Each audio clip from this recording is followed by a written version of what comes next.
पिछले दिनों मुझे सीधी सादी जबान में एक नायाब मजमून मिला।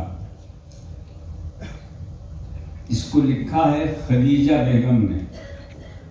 अब मैंने खदीजा बेगम की इससे पहले कोई तहरीर पढ़ी नहीं थी, न मुझे ये मालूम था कि वो कोई मुसन्निफा हैं। जब ज़रा इधर उधर से तलाश कुछ की तो मालूम हुआ कि हमारे एक बहुत साहिब कर्ज मामूर और नेमार क्या नाम था, कामिल, उस्ताद कामिल खान की वालिदा थी और मुसव्विदी भी करती थी। इस मजमून का उन्वान है यादों से मुअत्तर। याद नहीं कि वो अमृतसर में 1935 के अक्टूबर की शाम थी या 1936 के। रशीदा आपा अपनी नन्ही सी काले रंग की मोटर से शोर मचाती हुई उतरी और उनके कहतों से भाईजान का घर गूंज उठा। किसी ने ये गौर ही नहीं किया कि एक दुबला पतला नौजवान खद्दर का कुर्ता पाजामा पहने अपनी खामोश मुस्कुराहट के साथ दरवाजे पर रुका हुआ है। यकायक रशीदा आपा ने चौंक कर कहा, खदीजा, इनसे मिलो, ये फैज हैं, हमारे नौजवान शायर। हमने सर से पैर तक उन पर नजर डाली, दिल को ये मानने पर मजबूर किया कि ये शायर हैं, मगर दिल ने उन्हें सिर्फ नौजवान माना, शायर नहीं।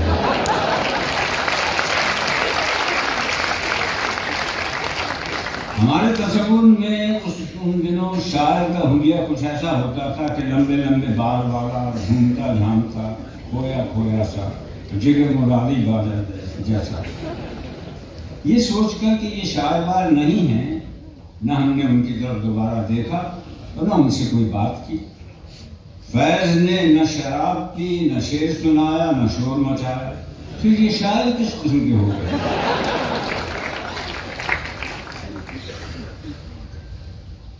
हमें ये याद भी न रहा कि कभी उनसे मुलाकात हुई थी। 1941 में रशीदा आपा के पास लखनऊ गई। यहाँ इधर उधर की घरेलू बातें हुई कि उसके बाद यकायक उन्होंने सवाल किया कि तुम फैज को तो जानती हो ना? मैं हैरान कि ये फैज कौन है, और रशीदा आपा ने ये क्यों समझ लिया कि मैं उन्हें जानती हूँ। रशीदा आपा की आदत ये थी कि कोई सवाल करते तो फौरन ही उसके बाद जवाब नहीं सुनती थी, कोई दूसरा सवाल कर बैठती थी। चुनाचे फौरन उन्होंने किताब एक निकाली अलमारी से, उसके सरबरक पर फैज की तस्वीर थी। दिल से मशवरा किया, जवाब मिला कि हम फैज को नहीं जानते। किताब के अंदर कुछ सफ़ात खोले तो एक खूबसूरत खत में लिखा था, रशीदा आपा के लिए फैज।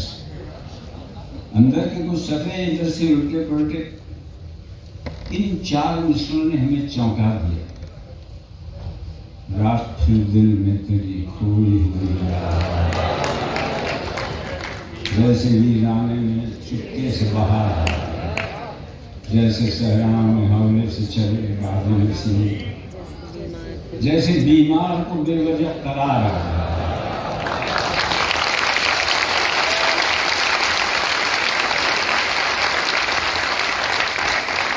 बात अनोखी थी, जबान सादा, लहजा नर्म, बहुत असर हुआ।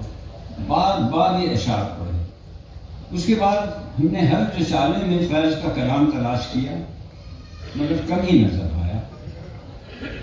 1947 में हाली से दिल्ली में मुलाकात हुई और गहरी दोस्ती हो गई और अक्सर मिलना होता था। हाली ने जब पहली मर्तबा एक फुर्सत गुनाह मिली, वो भी 4 दिन देखे हैं हमने हौसले परवरदिगार के, गाकर सुनाया, तो मुझे यूँ महसूस हुआ जैसे फैज की अजमत पूरी कायनात पर छा गई। उनका एक एक शेर मुझे ज़बानी याद हो गया। ये बिल्कुल मुहावरे की और कहावत की तरह। हम लोग फैज का हवाला देने लगे। मैंने दिल ही दिल में फैज़ का मुजस्समा बना लिया था, उसे किसी कीमत पर बदलने के लिए तैयार न थी, इसलिए ठान लिया कि उनसे कभी मिलूंगी नहीं।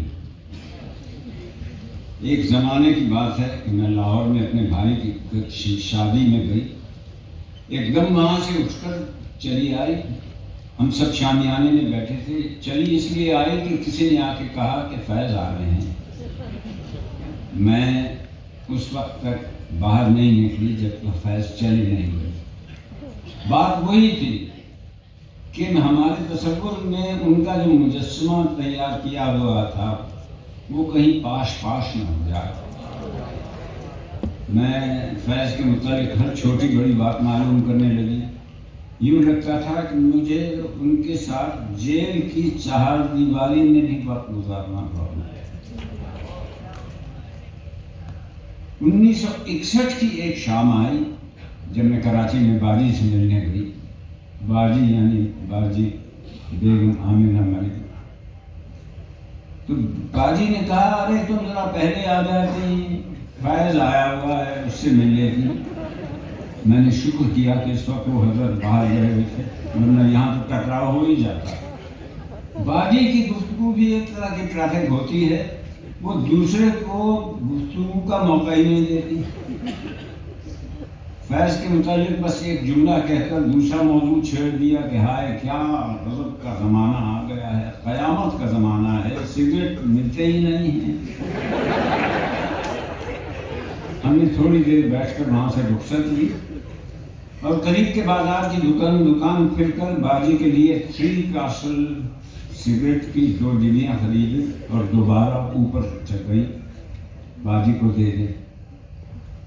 अब जो ऊपर पहुंची तो मैंने दरवाज़ा खुला देखा और ये था कि बाजी तो दीवान पर विराजमान थी, लेकिन एक साहिब सफ़ेद कुर्ते पाजामे में मलबूस टहल रहे थे। मैं उन्हें देखकर कुछ ठिठकी। वो साहिब मुझे देखकर कुछ मुस्कुराए। बाजी बोली, फैज़ तुम खदीजा से कभी मिले नहीं? फैज़ साहब ने बाजी के सवाल का जवाब नहीं दिया, बल्कि एक नर्म नाजुक के साथ मीठी सी आवाज में कहा, अरे भाई हम अब तक मिले क्यों नहीं हैं?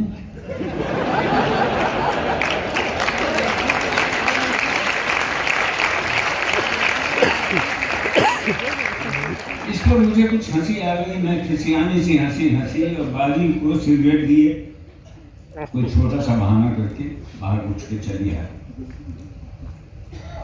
तीसरे चौथे रोज सुबह 11 बजे 11:30 बजे एक साहब मेरे घर आए और बोले, फैज़ साहब आए हैं और आपकी बनाई हुई तस्वीरें देखना चाहते हैं। मैं सटपटाई, अभी अपने को समेटने भी ना पाई थी कि फैज़ साहब आए, उनके साथ 2-4 और लोग भी थे और खामोश बैठ गए। अब सिगरेट पे सिगरेट पी रहे हैं और मुंह में कुछ फरमा रहे हैं। आध घंटा ठहरे और चले गए। तस्वीरों की नुमाइश के सिलसिले में मुझे 2-4 बार उनसे मिलना हुआ, फिर से मिलना हुआ। इफ्तिताह के बाद जाहिद भाई, मैं और मेरी भाभी फैज़ साहब के दफ्तर में काफ़ी देर तक बैठे रहे। 1-2 और साहब भी मशहूर थे। सभी बोल रहे थे सिवाय फैज़ साहब के। वो सिर्फ मुस्कुरा रहे थे और सिगरेट से शौक फरमाते रहे। मेरा दिल धड़क रहा था कि कहीं मुझसे मेरी तस्वीरों का जिक्र न छेड़ दें। आखिर एक लम्हा ऐसा आया कि जब बाकी के लोग किसी और मौजू पर गुफ्तगू में मसरूफ थे तो फैज़ साहब ने मेरी तरफ झुककर निहायत धीमी आवाज में कहा, जरूरी है कि आपकी तस्वीरों का मैं जिक्र करूं?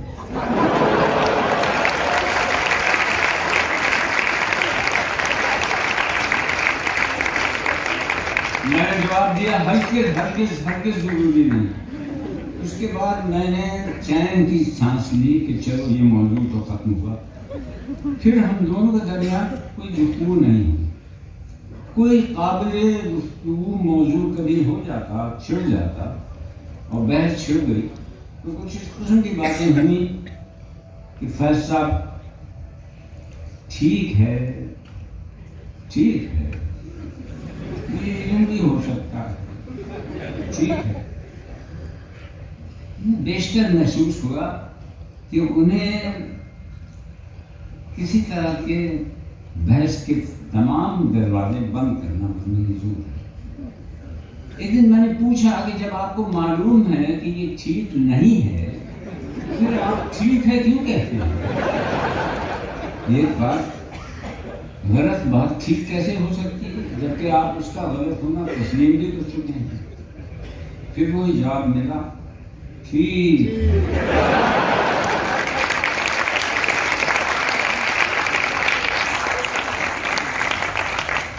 फर्क सिर्फ इतना था कि अगली बार उन्होंने ठीक जरा जोर ज्यादा दिया।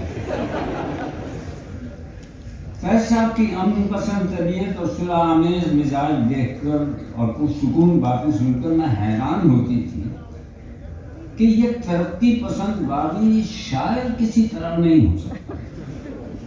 जो शख्स दोस्त से ज़बानी इख्तिलाफ तक से गुरेज करे, उस समाज और निज़ाम से कैसे टक्कर ले सकता है?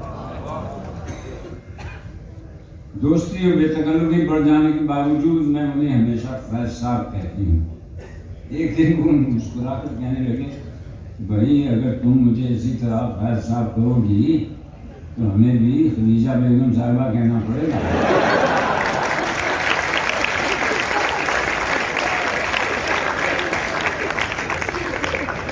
उनका मिजाज देखिए कि उसके बाद ही मैंने कभी उन्हें फैज नहीं कहा, मगर उस रोज के बाद ना उन्होंने कभी मुझे टोका और ना मुझे खदीजा बेगम साहिबा वगैरह कहा।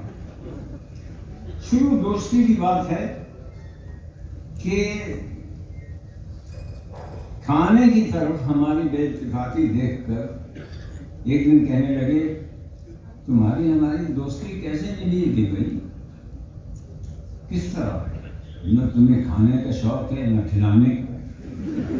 मैंने कहा कि ये तो दोस्ती में रुकावट या खलल का सबब नहीं हो सकता।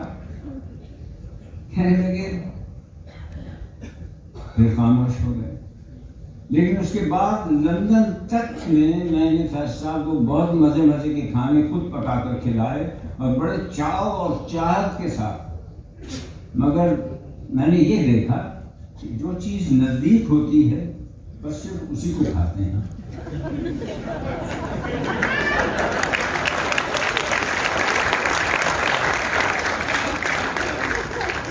दाल करीब है तो वो खा रहे हैं, मछली दूर है तो तलब नहीं कर रहे। कभी कोई फर्क ही महसूस नहीं किया कि बैंगन का भरता नोशे जान कर रहे हैं कि भेजा, शाही टुकड़े ले रहे हैं या बघारे आलू।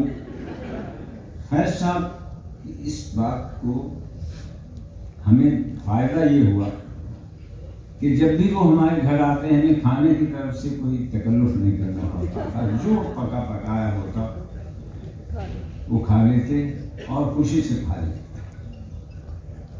उनकी मेजबानी का शर्फ हर शख्स हासिल कर लेता है।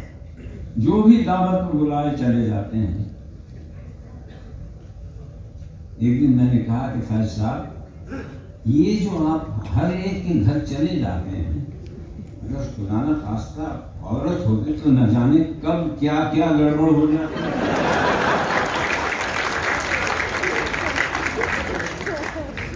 इस बात से वो बहुत महसूस होती है।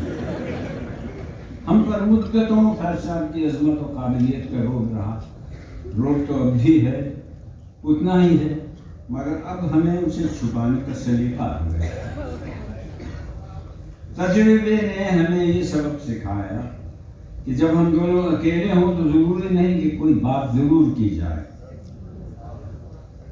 बेशतर वो खामोश रहते, इसलिए हमको भी खामोशी इख्तियार करने का मौका मिलता। चुनांचे हम दोनों बैठे हैं, वो भी चुप, हम भी चुप। एक बार उन्हें आजमाने के लिए कि वो हमारी गुफ्तगू सुनते भी हैं या महज सुनने की एक्टिंग करते हैं, मैंने अपने बचपन की सुनी हुई एक चिड़िया और चिड्डे की कहानी शुरू की। उनकी महवियत मेरी समझ में आई।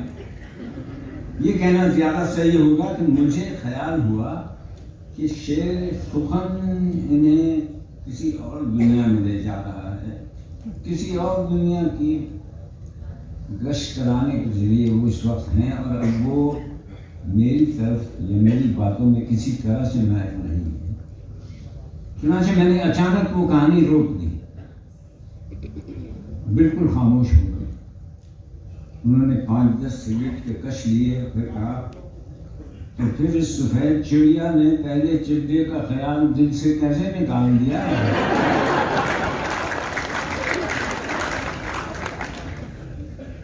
इस इस्तिफसार पर मुझे यकीन हो गया कि वो कहानी सुन रहे थे और मुझे पूरी कहानी सुनानी पड़ी। समझ में नहीं आता कि फैज साहब ये कैसे फैज हैं जो हमसे मिलते हैं तो न कोई शोखी दिखाते हैं, न कोई किसी तरह से कोई तड़प महसूस होती है, न गम, न गुस्सा, न शोर, न शिकवा। इनकलाबी शायर किस तरह के हैं कि कभी गुफ्तगू में सियासत का रंग ही नहीं लाते। शेर में वो मोती पे रोकते हैं, लेकिन गुफ्तगू में बिल्कुल चुप रहते हैं, महफिल में चुपचाप रहते हैं। ये तो सरासर बखीली है। ये तो बेहद दोस्त किस्म के इंसान हैं, लेकिन इतने अच्छे दोस्त निकले कि अंदर का शायर ही गायब हो गए। उनकी खामोश तबीयत से हमें कोई शिकायत न कभी हुई।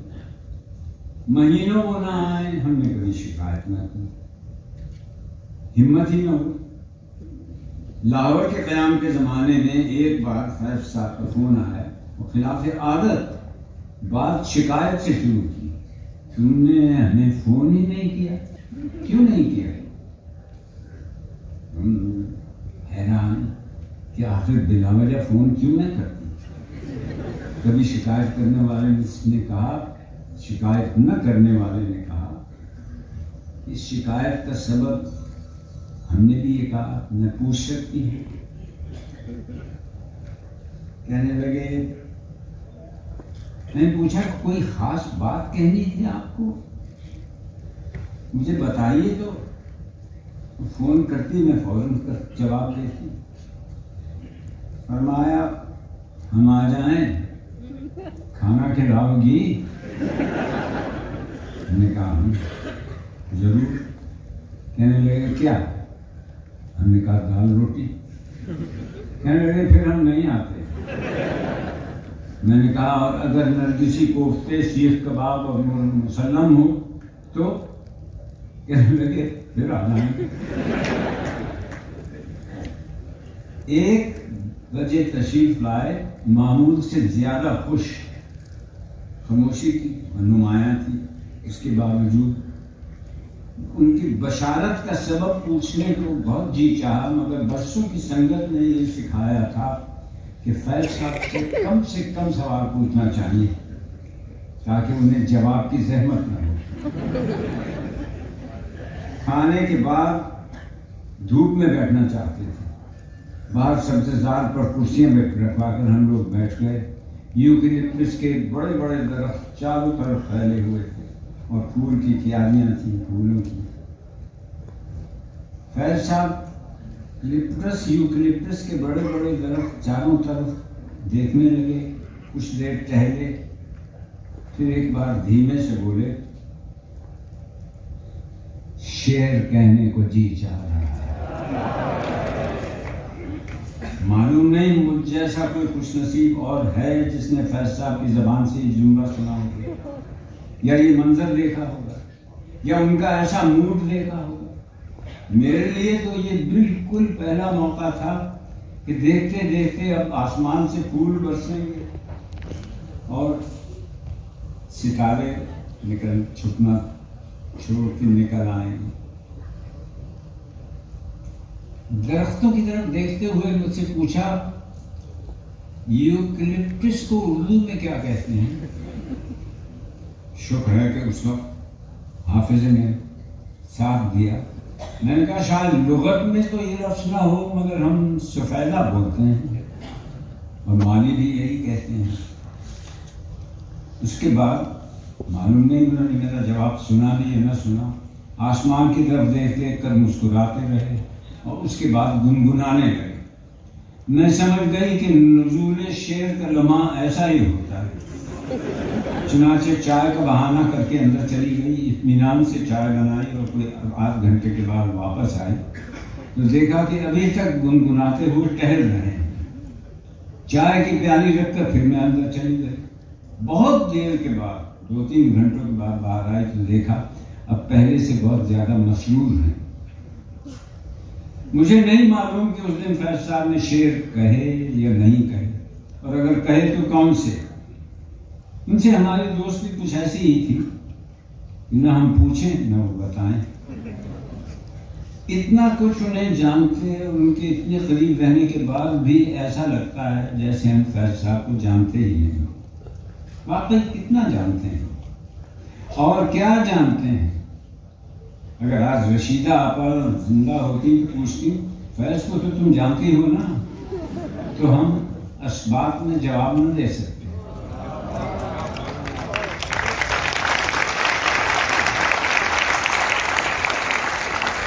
खुशकिस्मत हैं वो लोग जो कि हम रशीदा आपा को जानते थे और वो फैज को जानती थी। इसलिए उन्हीं के रिश्ते नाते से हम ये दावा कर सकते हैं कि फैज साहब को हम जानते हैं।